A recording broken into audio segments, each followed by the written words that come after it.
Hello there, my friends. Welcome to the Star Wars Vault. If you're new to the channel, make sure to subscribe for new Star Wars content every week. How's it going, guys? For today's video, I'm going to go over the latest Star Wars Disney Plus show that I know everyone's been hearing about. Star Wars The Acolyte was a show that had me intrigued for a while now, as I had even made a video about rumors that had me really excited. Of course, if you've seen that video, you'd know I was excited because I believe this show could explore events in the past with Darth Plagueis the Wise and the Sith in general. I mean, how cool would that be? Imagine Darth Plagueis making a live-action debut in Star Wars. Absolutely amazing idea, right? Well, we most certainly aren't getting that with this show. It's not like I thought he would be the main character. I mean, I envisioned him possibly having appearances as episodes went on, and maybe he'd be revealed by name. Although this would not be as Plagueis, but rather his public identity as Higo Damask.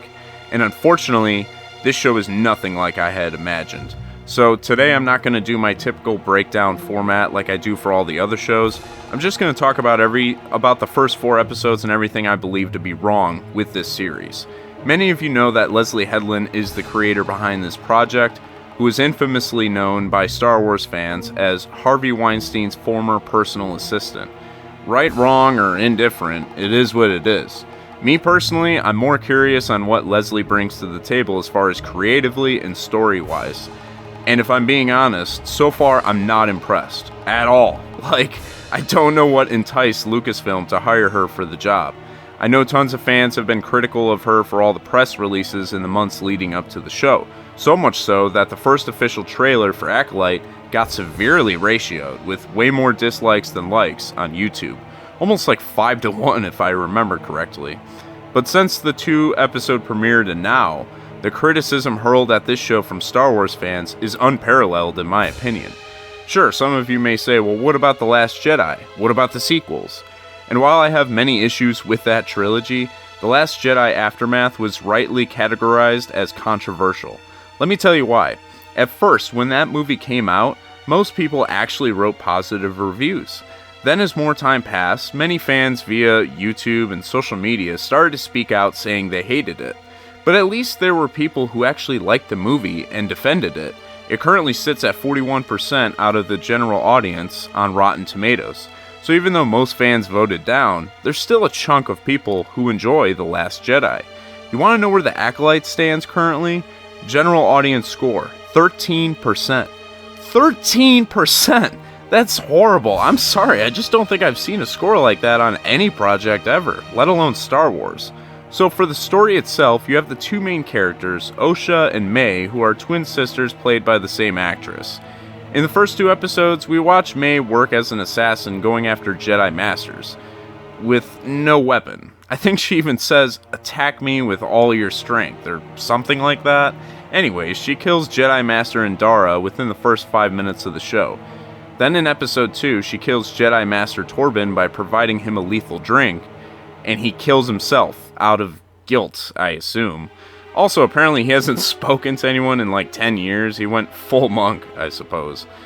It's like a murder mystery plot through episodes 1 and 2. The Jedi suspect Osha is the killer since she looks exactly like her sister May.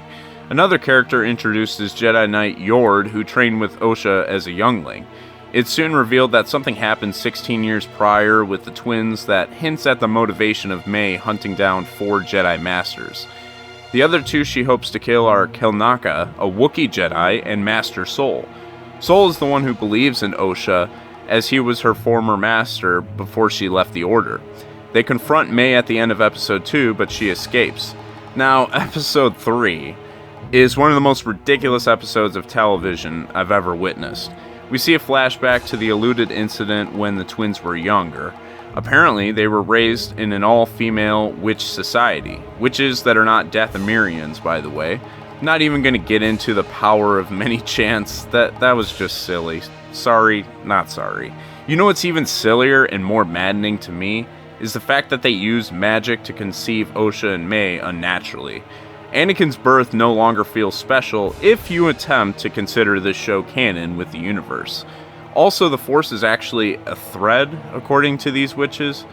Oh, and it's also not a power you can wield, even though they immediately wield it as a power. Throughout episode 3, you see the Jedi spying on the girls in the forest, almost like portraying them as the bad guys. I don't think I like that at all, and I know I'm not alone on that. Eventually it ends with May setting a fire and burning the whole building down as Sol saves Osha. They head to Coruscant as May is presumed dead with all of the witches. Then last week's episode was a whole bunch of boring, like less than 30 minutes long. Osha, along with several Jedi, are walking through another forest to find both May and Master Kelnaka, the Wookiee. I mean, a Wookiee Jedi seems interesting, right? Well, don't get your hopes up, because he is killed off-screen by the evil Master May works for. The guy everyone is labeling Smilo Ren, which I have to admit is pretty funny. In this episode, May just randomly turns and changes her mind. Yeah, that's right, after killing 2 Jedi, she just says, well, my sister is all that matters, so I'm done working for this evil red lightsaber guy. Episode ends with Smilo Ren force-pushing a dozen Jedi after revealing his presence. What's crazy is none of these things in episode 4 is more bothering than the fact that Ki-Adi-Mundi is in the beginning. Yeah, I know, it's just unbelievable. The guy that everyone talked about as a lore-breaking line for this show and whether Leslie Headland would cross it. This, of course, is referring to the famous line of his in The Phantom Menace, when Qui-Gon Jinn announces his encounter with the Sith Lord to the Jedi Council. Master Ki-Adi-Mundi replies with, "The Sith have been extinct for a millennium." Well, this Acolyte show occurs a century prior to The Phantom Menace, and it's almost like doubling down on the decision to break canon. So apparently he's aware of this situation going on, and we know he will survive the show into the prequel trilogy. And my whole thing before this show released was, hey, if you're going to have some Jedi discover a threat that is clearly like a Sith, then all those Jedi must die to keep intact with the prequels. Because if not, you just make the Jedi look even more stupid. It also doesn't help that Ki-Adi-Mundi wasn't even originally alive during this time, so they had to re-establish his whole background and make him double the age he originally was. I don't know, guys, it's just straight up embarrassing. I mean, hey, if there's anything I can say I like, how about Sol? I really do enjoy his acting and effort for the role. It feels like he's the only character that makes me want to feel something for the show, but it's just not enough. The story is awful, the sets are unimaginative and dull, the characters are pretty boring, the whole show is boring, yet frustrating with how much it's messing up the lore. I wish I could say better things. You can check all my other reviews. I generally find positives in the other shows, or straight out love them. Like, I love Ahsoka, first 2 seasons of Mandalorian are great. I just want Star Wars to be great, that's why I'm here. I love the original 6 films, I love the Clone Wars show. I'm a lifelong fan of Disney as well. Hell, I'm a DVC member, I go to the theme parks all the time. Star Wars fans like myself just want good Star Wars. I'm glad to see other people voicing their opinions because Lucasfilm and Disney need to hear it. Kathleen Kennedy, are you listening? You want to push your messages, the Force is female and all that? How about you hire people who can make good stories? I love Ahsoka as a character, many people do actually. Is she not a female character? The vast majority of Star Wars fans are supportive of diverse characters. I ask you to please not associate the whole fandom with these jerks online who attack others based on race or gender. That is a small minority of all fandoms, not just Star Wars. But anyway, I digress. Episode 5 comes out tonight, so we'll see if the show gets even worse. On the upside, I want to let you guys know I have a new fan fiction coming out later this week, so stay tuned. As for now, I want to get your thoughts on this series. What do you think of The Acolyte? Are you enjoying it?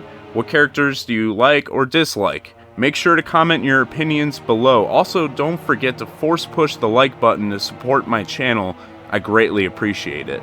My social media is linked in the description, and with that, my friends, I'll catch you real soon. So until then, may the Force be with you.